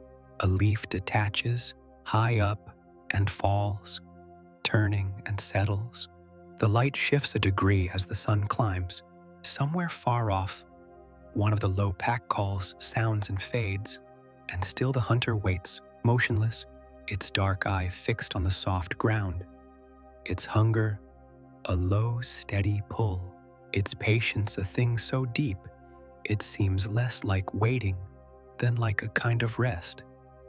And then, a small movement in the leaves. The hunter does not tense. It has learned that too.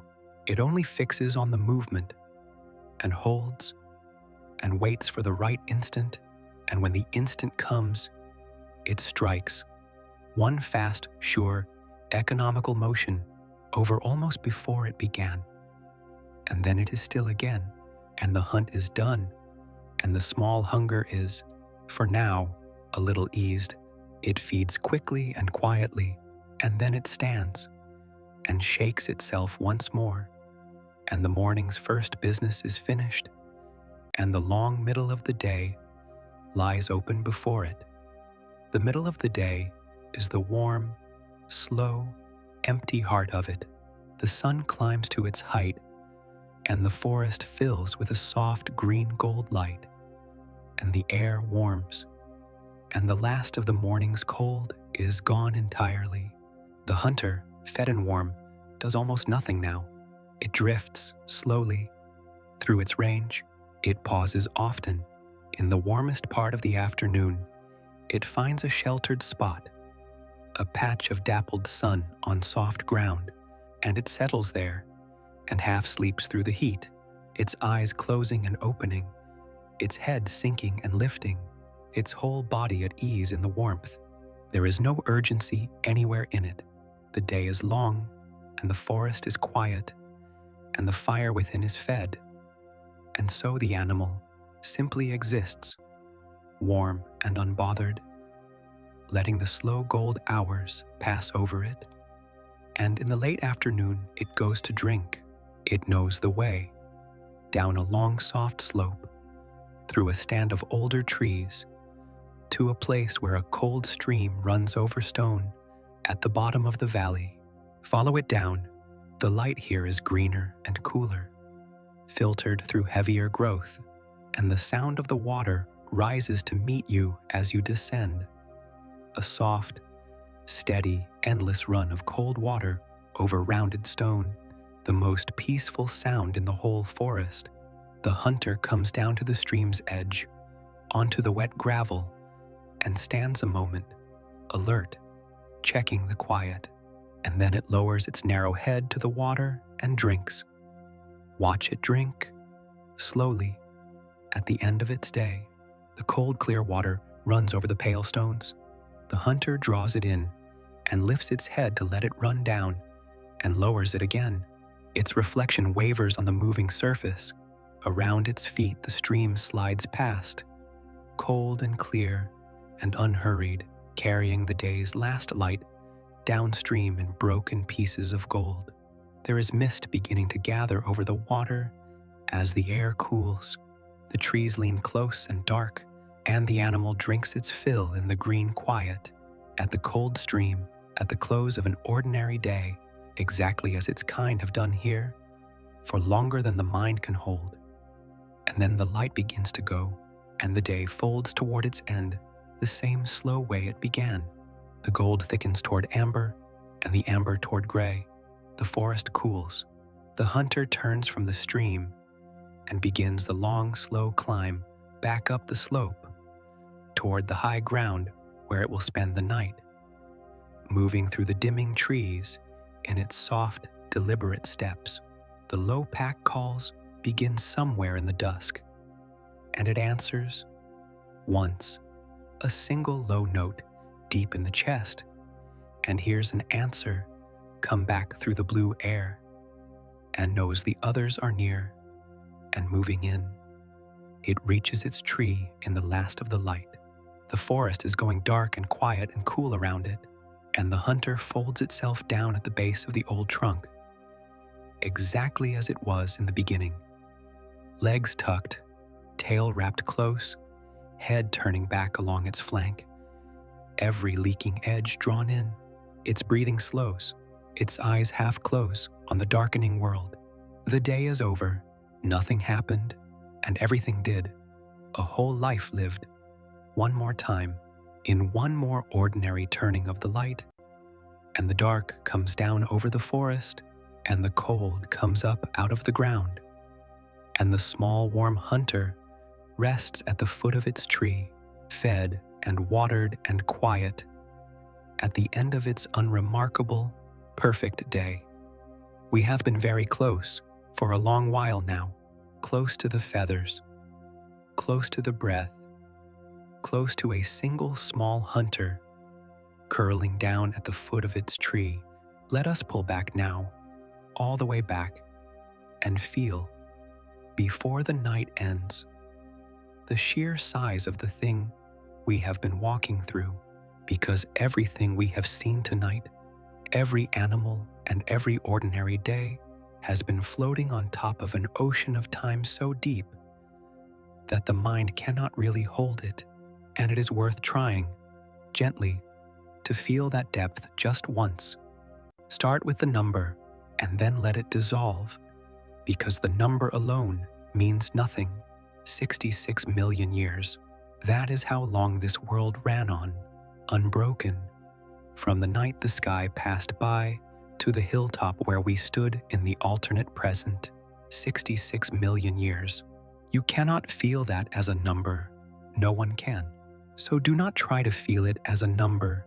Feel it instead as a stack of ordinary days, like the one we just watched. One small hunter, warming in the first sun, waiting in the leaf mold, drinking at the cold stream, folding down at its tree in the dark. Now set another such day on top of it, and another, and keep setting them down, one on the next. Warm day after warm day, cold day after cold day, and keep going. Past every day you could ever count in a lifetime, past every day since the first human word was spoken, and you will not even have begun. The days pile up into years, and the years into ages, and the ages into something with no bottom, and every single one of those days was real and warm and lived by some patient animal, exactly as fully as the one we followed. That is the ocean, that is the weight. And across all that time, the very ground was moving. Feel the continents drift, slowly, beneath the feet of all those generations. The land is not fixed. Over the millions of years, the great plates of the world grind and slide a few centimeters a year, no faster than your fingernails grow. And yet across 66 million years, a few centimeters a year is enough to tear oceans open and close them again, to raise mountain ranges up out of flat country and wear them back down to hills, to carry a warm forest slowly toward the pole until it becomes a frozen plain, and to carry a frozen plain slowly toward the equator until it becomes a jungle.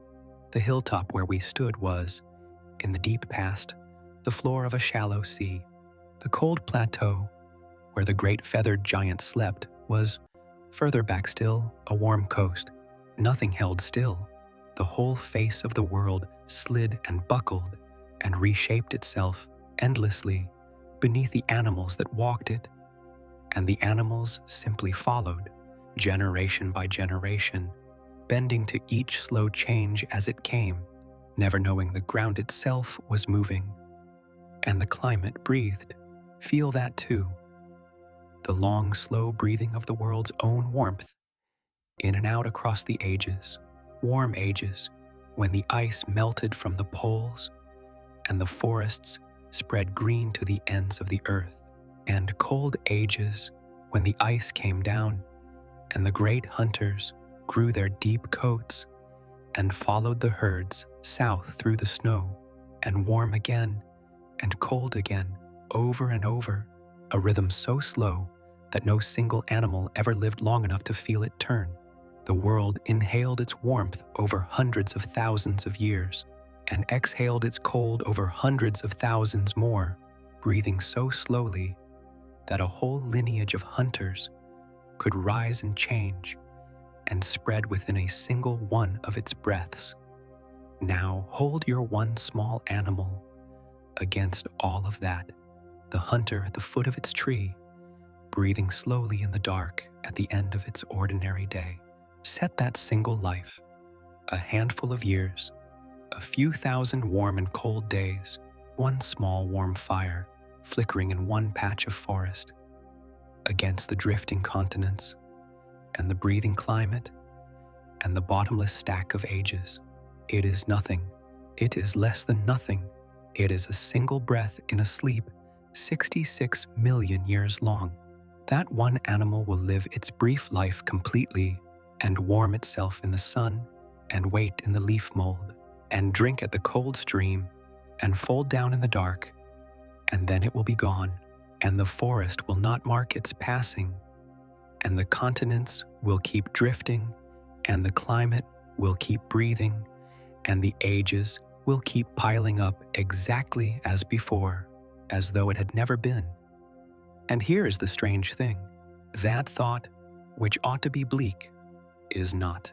Sit with it a moment in the dark, and you will feel it turn warm in your hands, because there is an enormous relief in it, in being that small against something that vast. The one small hunter carries nothing. It does not have to hold the world up. It does not have to matter to the ages, or leave a mark, or make anything last.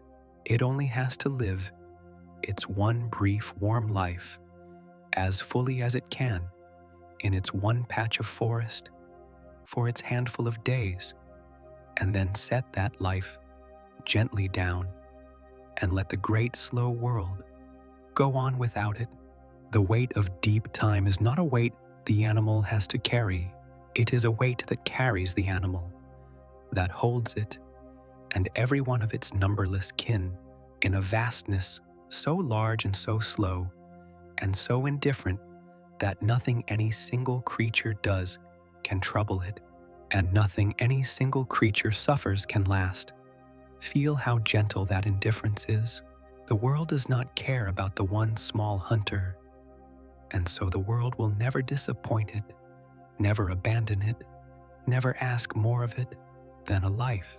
The continents drift on, not against the animal, but simply beside it, in their own slow time. The climate breathes on, warm and cold, cradling the generations in its long rhythm. The ages pile up, soft and endless, one warm day at a time, and the single life, so small against all of it, is not crushed by the vastness, but held by it, the way a single wave is held by the whole dark ocean. It rises from and sinks back into, never separate, never lost, only briefly and beautifully raised up into the light, before it settles again into the deep that made it. That is the weight of deep time, not a burden, a vast, slow, gentle holding, an ocean of warm and cold days with no bottom and no far shore, in which every small animal that ever lived rose up for its brief moment and lived it and sank back down and was carried on. The hunter breathes slowly in the dark at the foot of its tree. The continents drift a hair's breadth beneath it. The world breathes its long cold breath toward toward morning, and the deep time holds them all gently, going on and on and on. We come now to the last of it, but there is no hurry, even here, only the slow dark and the small breath and the great world turning quietly beneath the stars. And so we come to the end of the night and to the end of the world. We came here to visit. Let us gather it gently one last time before we let it go. It all turned on a single moment. You remember it now. One night, 66 million years ago, warm and green and heavy, with the breath of ferns, when something fell toward the earth, and by the smallest of margins, passed it by, a streak of light across the Cretaceous dark, bright enough to throw a shadow for the length of one breath, and then gone, out into the black, carrying its catastrophe away into a future that never came. The animals below did not look up for long. The warm dark returned, and the world simply went on. Everything we walked through tonight grew out of that one quiet passing, the long inheritance, drawn forward generation by generation across the cooling ages, the shrinking of some hunters and the growing of others. All of it the slow answer to a single question about warmth and size. The feathered world, painted feather by feather into perfect agreement with its own light. The mammals who went sideways into smallness and stayed there, and the loud, clever ape who was never born, the cold times, and the great warm giants asleep on the blue snow, the deep sea and the high air, and the winged crosses turning against the enormous blue, the quiet minds in the forest, clever and content, wanting nothing, and one small hunter, on one ordinary day, warming in the first sun, waiting in the leaf mold, drinking at the cold stream, folding down in the dark. None of it was ever real. You know that. It was only a path the world did not take. The other branch at the one great fork. The world that happened instead of ours. And yet, having walked in it all night, it has come to feel as solid as anything. This quiet earth that kept its ancient hunters and never learned to light itself against the dark. There is no lesson waiting at the end of it, nothing to carry away, nothing to fix, nothing the story was secretly trying to tell you all along. It was only a place to rest your mind for a while, a wide green world with no cities in it, no engines, no distant hum of anything built, where the loudest sound was ever a low call threading through the blue dusk, and the darkest night held nothing but stars. So let us put it down now, the way that small hunter puts down its ordinary day. Let the valley go dark. Let the herds settle along the pale river. Let the winged crosses fold their wings on the far cliffs. Let the pack draw together in its hollow, and let the low calls slow and space out and fall quiet. Let the great giant fold down onto the blue snow and tuck its head and hold its warm fire through the long night. Let the small hunter curl at the foot of its old tree, legs tucked, tail wrapped close, head turned back along its flank. Breathing slow, let the cold come up out of the ground. Let the dark come down out of the sky. The world is quiet now. The continents drift a hair's breadth beneath the sleeping animals. The stars come out hard and clear over a world with no glow beneath them. Nothing is waiting. Nothing is asked. The forest breathes. The river moves. The small warm fire holds at the foot of the tree in the dark. 66 million years, and all of them quiet. The world that went the other way, going gently on. Rest now, let it be dark. Good night.